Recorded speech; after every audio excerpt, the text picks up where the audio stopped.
Welcome to the San Antonio Alumni Chapter's Good Health Wins program.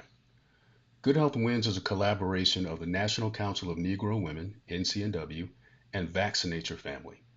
The purpose of Good Health Wins is to create a network of national and local partners to assist with vaccine education and awareness. Kappa Alpha Psi Fraternity Incorporated is a corporate sponsor and national partner of Good Health Wins, while the San Antonio Alumni Chapter is the local partner that has supported the effort since the beginning of the pandemic. The San Antonio Alumni Chapter also partnered with ADMT Solutions Home Health to conduct local vaccine pop-ups, COVID testing, and vaccine education. The work and experience led to ADMT Solutions being selected as one of 10 agencies to assist Metro Health with vaccine education via a grant from the CDC. Now, to bring it full circle, the education resources provided by Metro Health were created by Vaccinate family, which is a part of Good Health Wins. So we thank you for your participation, and we hope that after this training, you are better equipped to help with vaccine education.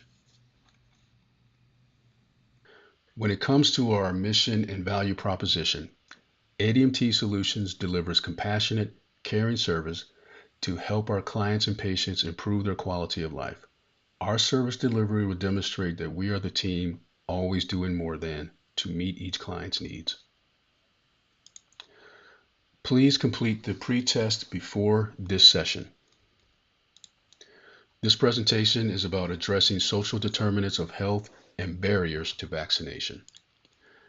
At the end of this presentation, you'll be able to discuss the barriers to vaccine services, explain how issues related to accessibility, affordability, and accountability hinders vaccine confidence, and evaluate the effect of social determinants of health on vaccination access and uptake. We group barriers to vaccination in three general categories: accessibility, affordability, and accountability. When it comes to accessibility, structural barriers, systems that have issues may limit the ability of individuals to access vaccinations. Common structural barriers include the cost of a clinical visit and the vaccine. Physical access, including geographic and functional proximity to vaccines. Limited job flexibilities or caregivers of children or older adults unable to take time off to be vaccinated. And supply chain disruptions such as constraints of the production, distribution, and delivery of vaccines. There's also affordability. The federal government invested in development and procurement of the COVID-19 vaccine to ensure that vaccines are offered to everyone who was recommended to receive them for free, regardless of insurance status and without cost sharing. However, concerns about paying an out-of-pocket cost to get the vaccine still exist. And lastly, accountability. Attitude-related barriers due to lack of consistency in messages about vaccination. Individual beliefs, perceptions may also reduce their willingness to seek out or accept vaccination. Accessibility is one major barrier to vaccination. Significant disparities exist in accessibility to vaccine services, information, and education. Affordability is another major barrier to vaccination. Not having health insurance is a significant predictor of vaccination status. While there are some programs that cover vaccines for certain groups, they are not always easy to navigate and are not all inclusive. Even what seems like a small copay can prevent an individual from getting vaccinated, especially if that money could go towards other necessities. So about accountability. Vaccination is an individual responsibility. There are differences in requirements and policies between states and communities.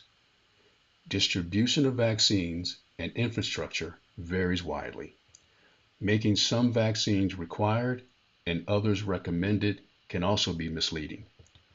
All are important and necessary to protect the health of our communities. For example, HPV, COVID-19, and influenza vaccines are not required. but kill more people than all other vaccine preventable diseases combined. Check your local pharmacy to confirm age limitations and restrictions.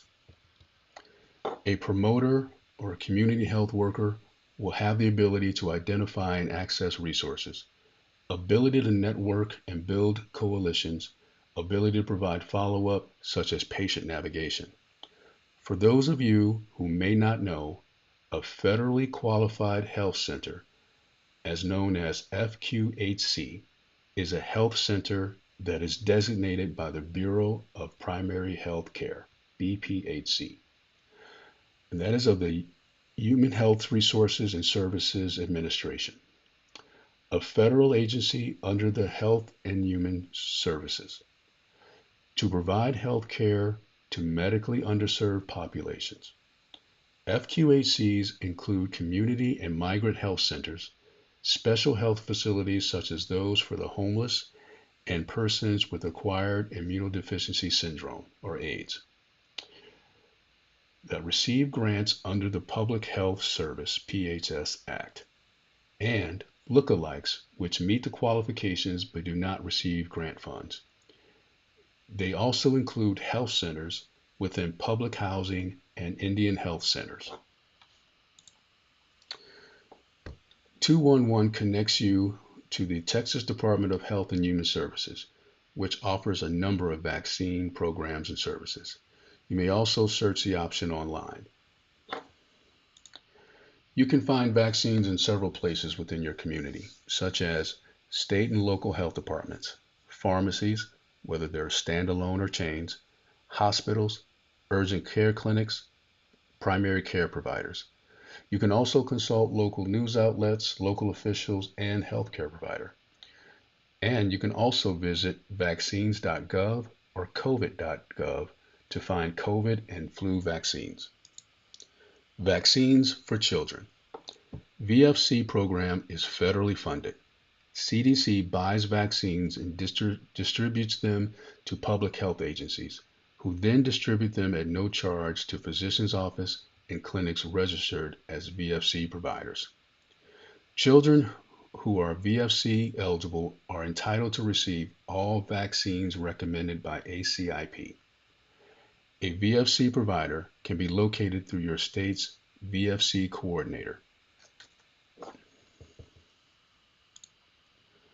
Vaccines for children, VFC eligibility. Children are eligible if 19 years old or younger and one of the following: Medicaid eligible, uninsured, underinsured, or American Indian and Alaska Native.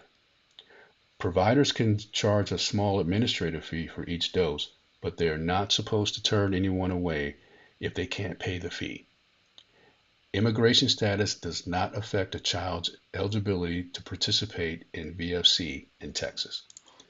Vaccine services for adults, the uninsured. Options for uninsured people to receive free or low-cost vaccines depend on the state. Some examples include uninsured adults in Texas can receive low-cost vaccines through the Adult Safety Net program.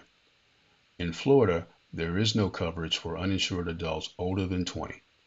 California provides no-cost vaccines to uninsured and underinsured adults over the age of 19.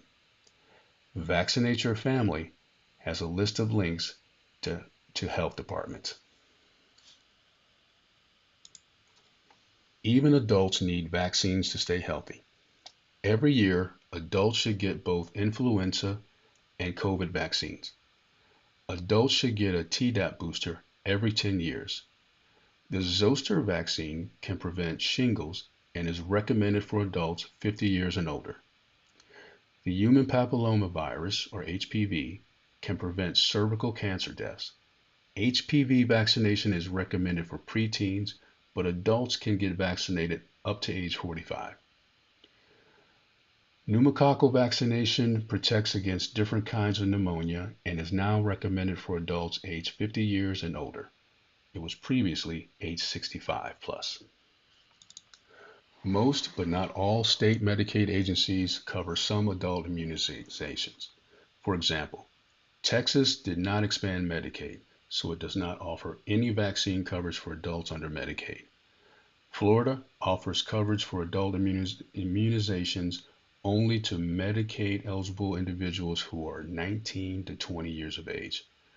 California provides all FDA approved vaccines for free to all Medicaid eligible individuals. Check your state Medicaid agency for more information. Ideally, people would get vaccinated at their primary care provider because they know your health better than anyone. If someone doesn't have a primary care health provider, an FQHC is a good place to start. Vaccinate Your Family has a quiz people can take to find out what vaccination support or services might be available for them or their families. A growing body of research shows that centuries of racism in this country have had a profound and negative impact on communities of color. The impact is pervasive and deeply embedded in our society, affecting where one lives, learns, works, worships, and plays, and creating inequities in access to a range of social economic benefits, such as housing, education, wealth, and employment. These social determinants of health are key drivers of health inequities within communities of color, placing those within these populations at greater risk for poor health outcomes. This diagram illustrates the way systematic racism can impact someone's health or well-being. There's economic stability, neighborhood and physical environment, education, food, community, safety, and social context, and the healthcare system itself. Advocacy is one of the other core competencies that focus on the ability to speak up for individuals or communities and withstand intimidation, the ability to use language appropriately, ability to overcome barriers as it relates to domestic violence, HIPAA and patient rights. At the onset of COVID-19 in 2020, the organization was receiving countless calls related to domestic violence due to the pandemic and the increase of stress, anxiety, and depression, especially by a partner who may have encountered a loss of income. Your local leaders depend on your vote for their election. Make them earn it by advocating for their support of policies that expand access to healthcare and vaccine services. There are also local, state, and international organizations that offer advocacy toolkits and other resources to help you get started. Vaccinate Your Family has a nonpartisan form you can use to email your legislators, asking them to support science-based vaccination policies and policies that expand access. If you'd like to write your legislators, Vaccinate Your Family has made it easy to do so. Just scan this QR code and populate your information to send a letter to your legislators.